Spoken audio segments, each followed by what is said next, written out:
السلام علیکم عزیز دوستو۔ اللہ تعالیٰ نے جس قوم کی طرف جو بھی پیغمبر بھیجے زیادہ کر کے اس قوم کو اس پیغمبر کا ہی نام دیا۔ اس لیے جس قوم کی طرف نوح علیہ السلام بھیجے گئے اس قوم کو قوم نوح کہا گیا۔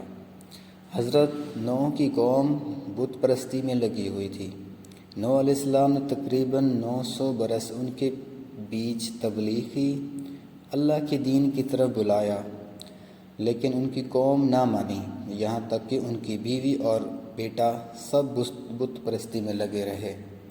آخر میں تھک ہار کے انہوں نے رب کی بارگاہ میں یہ التجا کی، اے میرے رب، میں نے اپنے قوم میں دن رات تبلیغ کی، انہیں حق کی دعوت دی، لیکن انہوں لوگوں نے مجھے جھٹلا دیا، اور کچھ لوگوں کے علاوہ باقیوں نے ایمان نہیں لایا، یہاں تک کہ وہ اپنی کفر اور ہتھ مندی میں حد سے زیادہ بڑھ گئے۔ اب یہ ایمان نہیں لانے والے، اب ان کا فیصلہ تو ہی کر۔ اللہ تعالیٰ نے نوح علیہ السلام کو ایک بڑی سی لکڑی کی ناؤ شپ اپنی نگہبانی میں تیار کرنے کا حکم دیا۔ اللہ تعالیٰ اپنی قوم پر ایسے ہی عذاب نازل نہیں کرتا، پہلے وہ اس قوم کی اصلاح کے لیے نبیوں اور رسولوں کو بھیجتا ہے، تاکہ وہ رسول یا پیغمبر اپنی قوم کو ڈرائے اور خوش خبری بھی دے، اور اس پر بھی وہ قوم نہ مانے اور ایمان نہ لائے اور اپنے گناہوں سے توبہ نہ کرے تو پھر عذاب نازل کرتا ہے تاکہ کوئی حجت باقی نہ رہے۔ حضرت نوح علیہ السلام پیشے سے بڑھائی تھے۔ انہوں نے ایک میدان میں ناؤ بنانا شروع کیا۔ ان کی قوم کے لوگ آ کر مذاق کرتے تھے اور کہتے تھے کہ بڑے میاں پاگل ہو گئے ہیں، استغفر اللہ، میں ناؤ چلاؤں گا کیا؟ یعنی کہ ریت میں ویران جگہ پہ ناؤ کیسے چلے گی؟ جب ناؤ بن کر تیار ہو گئی تو اللہ تعالیٰ نے فرمایا کہ حکم دیا کہ سب جانوروں اور پرندوں اور جو لوگ ایمان لائے ان سب کو ناؤ میں سوار کر لو۔ حضرت نوح علیہ السلام پورے جی جان سے اور انتھک طریقے سے اپنی قوم کو دین کی دعوت دیتے رہے۔ جب قوم کی کچھ ہی لوگوں نے ایمان لایا اور باقی حد مندی، ضدی اور نوح علیہ السلام کو تکلیف دینے والے اور ان کا مذاق اڑانے والے رہ گئے تو نوح علیہ السلام نے دعا کی، اے میرے رب، ان لوگوں نے مجھے جھٹلا دیا ہے، اب تو ہی میری مدد فرما۔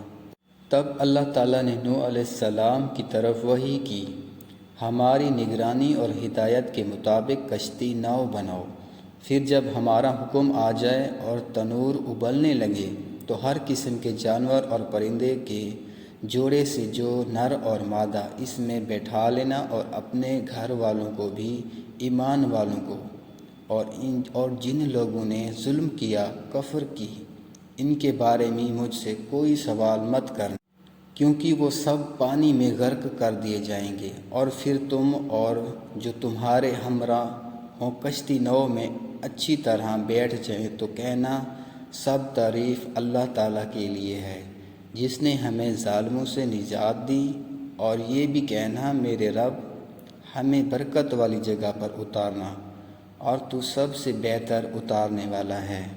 اور پھر جب نوح علیہ السلام نے سب کو کشتی پر سوار کر لیا تو زمین سے پانی ابلنا شروع ہو گیا اور تیز موسلا دھار بارش ہونے لگی، چاروں طرف پانی ہی پانی ہو گیا۔ کافی دیر اپنی جان بچانے کے لیے کئی لوگ اپنی جان بچانے کے لیے اونچی جگہوں پر جانے لگے۔ اب نوح علیہ السلام کی کشتی نو پانی میں اوپر اٹھنے لگی۔ نوح علیہ السلام نے دیکھا کہ ان کا کافر بیٹا پہاڑی پر جا کر بیٹھ گیا ہے۔ حضرت نوح علیہ السلام نے اسے آواز دی، بیٹا جلدی سے ناؤ میں سوار ہو جا۔ اس نے جواب دیا، میں پہاڑی پر جا رہا ہوں یا بیٹھ گیا ہوں، میں بچ جاؤں گا۔ نوح علیہ السلام نے کہا، آج کوئی نہیں بچنے والا، اور ان کے دیکھتے ہی دیکھتے اونچی لہر اٹھی اور ان کے بیٹے کو بہا لے گئی۔ نوح علیہ السلام نے کہا، اے میرے رب، میرے بیٹا میرے اپنوں میں سے ہی ہے۔ اللہ تعالیٰ نے فرمایا، تمہیں جس بات کا علم نہیں اس کے بارے میں سوال مت کرو، وہ کافروں میں سے تھا، تمہارے اپنوں میں سے نہیں، تمہارے اپنے وہ ہیں جو ایمان لائے۔ کئی دنوں تک موسلادھار بارش ہوتی رہی اور زمین سے بھی پانی نکلتا رہا، جہاں تک بھی نظر جاتی ہر طرف پانی ہی پانی تھا۔ سبھی کافر اور ان کے بت پرست اور جو کچھ بھی زمین پر تھا سب پانی میں غرق ہو گیا۔ پھر اللہ تعالیٰ نے آسمان کو حکم دیا کہ پانی برسانا روک دے، اور زمین کو بھی حکم دیا کہ اپنی پانی نگل لے۔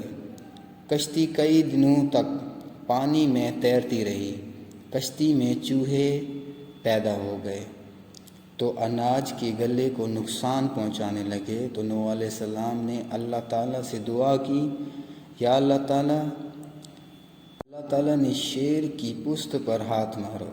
نوح علیہ السلام نے شیر کی پشت پر ہاتھ مارا تو بلی پیدا ہوئی اور اس نے سارے چوہوں کو کھا لیا۔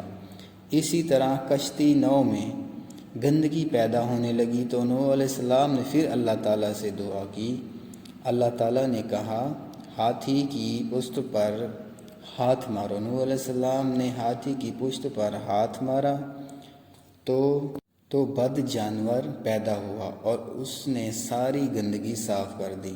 اب دھیرے دھیرے پانی کم ہونے لگا۔ نوح علیہ السلام نے کی کشتی جوری نام کی ایک پہاڑی پر جا رکی۔ نوح علیہ السلام نے ایک کوے کو بھیجا کہ جا کر پتہ لگا کہ پانی کتنا کم ہوا۔ کوا گیا تو واپس ہی نہ آیا۔ وہاں ان کو مردار جانور کھانے کو مل گیا۔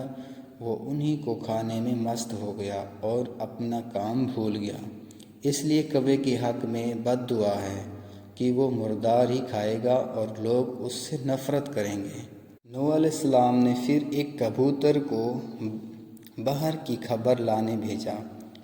وہ پہلی بار واپس آیا تو اس کے پیروں میں پانی لگا تھا۔ نوح علیہ السلام سمجھ گئے کہ ابھی پانی پوری طرح نہیں اترا۔ کچھ دنوں پیروں میں کیچڑ لگا تھا۔ نوح علیہ السلام سمجھ گئے کہ ابھی زمین خشک نہیں ہوئی۔ پھر تیسری بار اسے بھیجا تو اس کی چونچ میں ایک پودا تھا۔ نوح علیہ السلام سمجھ گئے کہ اب زمین خشک ہو چکی ہے، اس لیے کبوتر کے حق میں دعا کی ہے کہ وہ ہمیشہ دانے کھائے گا اور لوگ اس سے ہمیشہ پیار کریں گے۔ اس طرح نوح علیہ السلام اور ان کے ساتھی زمین پر پھر آباد ہوئے اور انہی سے انسانی نسل